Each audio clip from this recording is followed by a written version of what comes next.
ago, my mom finally had the conversation she dreaded. My sister marched up to her and demanded to know, "Mom, is Santa Claus real?"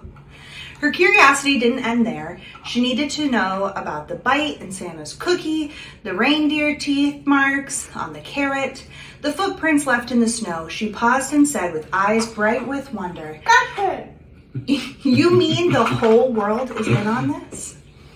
Santa is a figure of great controversy, but think about it. In our world, most shiny things are, after all, Jesus came and they tried to put that light out too. Though Santa is associated mostly with Christmas Eve, his origins harken back to a real gift bringer whose feast day is celebrated on December 6th. He is Saint Nicholas of Myra. Though Nicholas is viewed by many in the 21st century as just a quaint figure of legend, he was once seen as, with the exception of the Virgin Mary, the most powerful of all saints. His reach is such that he is the patron saint of the Aberdonians, apothecaries, Austrians, bakers, barrel makers, boatmen, Belgians, boot blacks, brewers, brides, butchers, button makers, captives, chandlers, children, coopers, dock workers, Dutchmen, druggists, firemen, fishermen, florists, folk falsely accused, Greeks, grooms, haberdashers, judges, Liverpudlians, longshoremen, merchants, murderers, newlyweds, notaries, old maids, orphans, parish clerks, paupers, pawnbreakers, perfumers, pharmacists, pilgrims, pirates, poets, rag pickers, Russians, sailors, sealers, shipwrights, Sicilians, spice dealers, thieves, travelers, and weavers. Hundreds of churches are named after him all across Europe, even as far as Greenland, where the first cathedral was erected by the Viking settlers and was dedicated to him. Now that would be a great roadside American stop.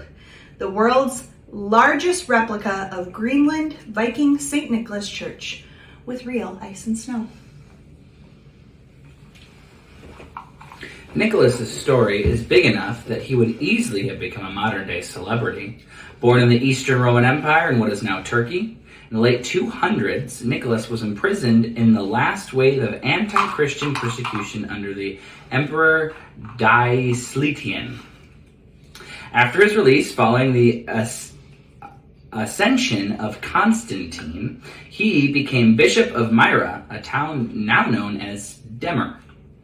He is said to have attended the important Council of Nicaea in 325, where he gained a reputation for feistiness by smacking the heretic Arius. Yet this irrepressible Nicholas came to represent the power of love and secret acts of generosity that we rediscover each year at Christmas. An enormous body of legends has grown up around his generosity and miracles. The two most lasting stories of Nicholas both concern children. The saint, having heard that a poor man's daughters might have to become prostitutes, secretly provided 3 bags of gold to provide each one a dowry and find a husband.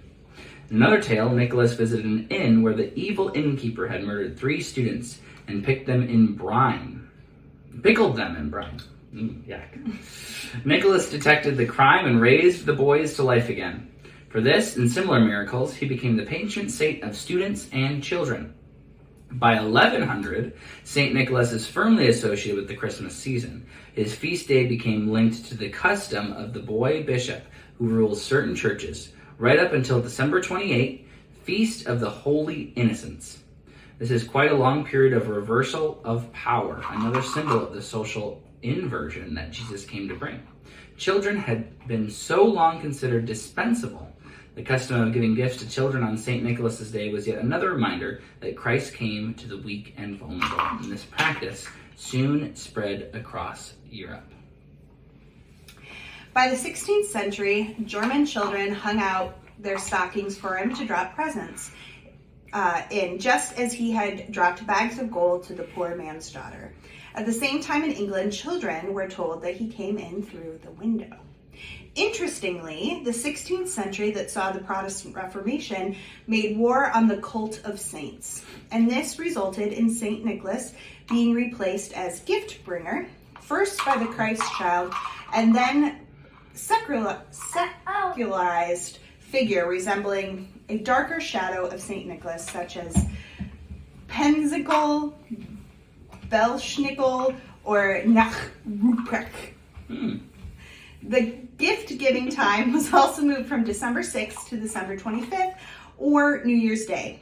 Among Protestant countries, only the Netherlands maintained its devotion to Saint Nicholas, known there as Sinterklaas.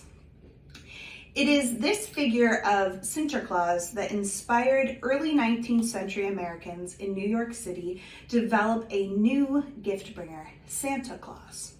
And it is Santa Claus who is exported back to Europe to provide the model for gift bringing, such as Father Christmas or Wenschman or Père Noël. Today, Saint Nicholas, clad as a Catholic bishop, complete with crozier and mitre, and companions such as, as Zwart Piet, still bring gifts on the eve of December 6th to children in Netherlands and other areas of Europe. In fact, his popularity was renewed because he stands for old national customs in the face of Americanization of European Christmas. But in whatever form Saint Nicholas or Santa Claus still comes, and the conspiracy of love continues.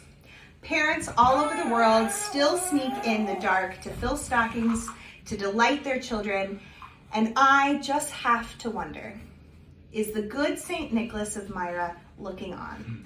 And does he smile? Nope. Come back. Does he smile to see? Does he smile to see the legacy continue? A story of the unquenchable joy and mysterious power that is at the heart of selfless love.